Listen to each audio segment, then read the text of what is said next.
નમસ્કાર, મંતવ્ય ન્યૂઝમાં આપનું સ્વાગત છે. હું છું કુંજ. નજર કરી વિસ્તારથી સમાચારો પર. બાળકોમાં ચશ્મા પહેરવાની સંખ્યામાં સતત વધારો થતો જોવા મળી રહ્યો છે અને ત્યારે આજકાલ બાળકો માપિયાના સતત શિકાર બનતા જઈ રહ્યા છે. માપિયા એટલે કે નજીકની વસ્તુઓ સાફ અને દૂરની ધૂંધળી દેખાવાની બીમારીમાં વધારો જોવા મળ્યો છે. બાળકોને ખૂબ જ નાની ઉંમરે ચશ્મા પહેરવાનો વારો આવી જતો હોય છે. ત્યારે આ જ મુદ્દે આજે જાણીશું લોકોના મંતવ્ય. ભાવનગર સમાજ માટે ચિંતાનો વિષય કે હવે નાના બાળકોને જલ્દી ચશ્મા આવે છે, એટલે તેમને જોવામાં તકલીફ પડી રહી છે. અને આ એટલું તો વધી ગયું છે કે હવે જે રેશિયો છે એ પ્રમાણે 100 માંથી 40 થી વધુ બાળકોને ચશ્માના નંબર આવી જાય છે. તો મંતવ્યનું મારો અવાજ થકી જે આઈ સ્પેશિયાલિસ્ટ ડોક્ટરો છે એમનું મંતવ્ય લેવા પહોંચ્યું છે કે ભૂતકાળ કરતા વર્તમાન કાળમાં નાના છોકરાઓને જલ્દી નંબર આવે છે.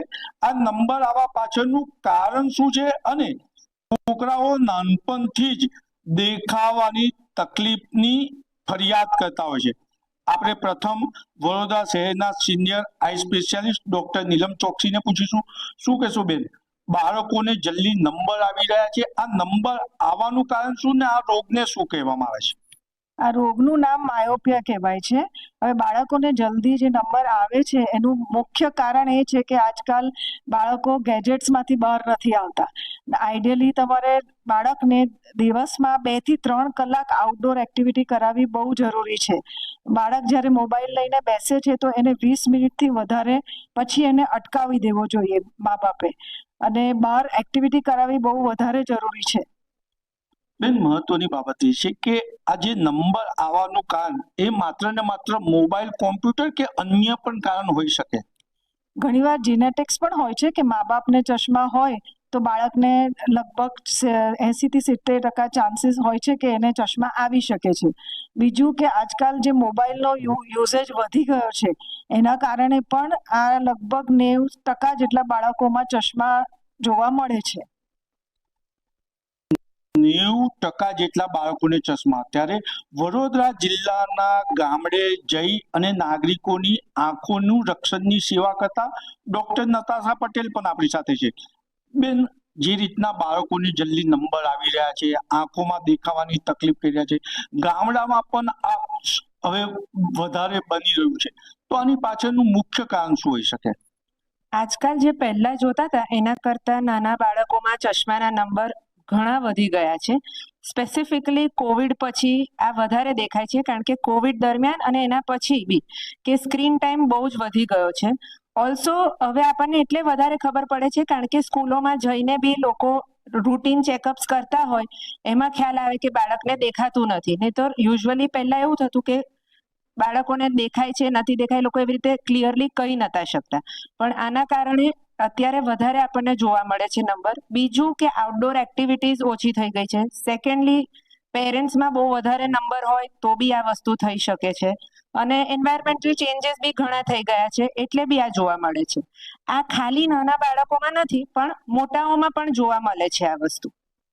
એટલે મોટાઓમાં પણ જોવા મળે છે ને નાના બાળકોનું ખાસ એક કાર્યક્રમ રાખીને એમની આંખનું મફત નિદાન કરતા નીલમ ચોકસીને વધુ એક સવાલ પૂછીશું. આ આંખોના નંબર વહેલા ના આવે એના માટે વાલીઓએ શું કાળજી લેવી જોઈએ? આંખોના નંબર વહેલા ના આવે એના માટે વાલીઓએ ગેજેટનો ઉપયોગ છોકરાઓ તરફ વધારે ધ્યાન આપીને ગેજેટનો ઉપયોગ ઓછો કરવો જોઈએ. વાલીઓ તથા છોકરાઓ બંનેને ઓછો ઉપયોગ કરવાથી બંનેની આંખોને ફાયદો છે. અને પ્લસ છોકરાઓને બને એટલું દિવસમાં 2 થી 3 કલાક બહાર લઈ જઈને કોઈ બી આઉટડોર એક્ટિવિટી કરાવવી બહુ જરૂરી છે. આપણે નતાશા પટેલને પૂછીશું. બેન, મોબાઈલનો ઉપયોગ ઓછો કરવો જોઈએ, પણ હવે જે રીતના ઓનલાઈન એજ્યુકેશન આવી ગયું એટલે મોબાઈલ તો વાપરવો પડશે, તો ખાસ મોબાઈલ વાપરતી વખતે બાળકોએ શું કાળજી લેવી જોઈએ? એક તો પહેલું બની શકે તો મોબાઈલ કરતા મોટી સ્ક્રીન યુઝ કરો. મોટી સ્ક્રીન ના હોય અને મોબાઈલ જ યુઝ કરવો પડે તો આપણે એવરી 20 મિનિટ્સ, અને 20-20-20 રૂલ કહેવાય.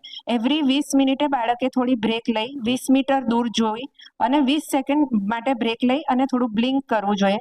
સાથે લુબ્રિકેટિંગ ડ્રોપ્સ બી યુઝ કરવા જોઈએ. પણ એક વ્યવસ્થિત ટાઈમ ટેબલ હોવો જોઈએ કે ભણવામાં ધારો કે જો 1 કલાક જતો હોય તો પછી એના પછી બહુ એક્સેસિવ ગેમિંગ વિડીયોઝ એ બધું ના જોઈ અને આઉટડોર એક્ટિવિટી વધારે કરવી જોઈએ. આઉટડોર એક્ટિવિટી વધારે કરવી જોઈએ. આ વડોદરાના સિનિયર આઈ સ્પેશિયલિસ્ટ ડોક્ટરો હતા, તેમના મંતવ્ય અનુસાર કે ટેબલ પણ બનાવવું જોઈએ. ઓનલાઈન એજ્યુકેશન તો વધી ગયું છે, પરંતુ જો 20 મિનિટ મોબાઈલ વાપરે તો 20 મિનિટ એમને બહાર ફરવા લઈ જવા કે એક્સરસાઇઝ એટલે શારીરિક કસરત તો થઈ શકે તેવી ગેમ પણ રમાડવી જોઈએ. અને મહત્વની બાબત તો એ પણ છે કે નાના બાળકોને જંક ફૂડથી દૂર રાખવા જોઈએ કે જેથી એમની રોગ પ્રતિકારક શક્તિ વધે. કેમેરામેન કેતન સિંધે સાથે નિલેશ બ્રહ્મભટ્ટ, મંતવ્ય ન્યૂઝ વડોદરા.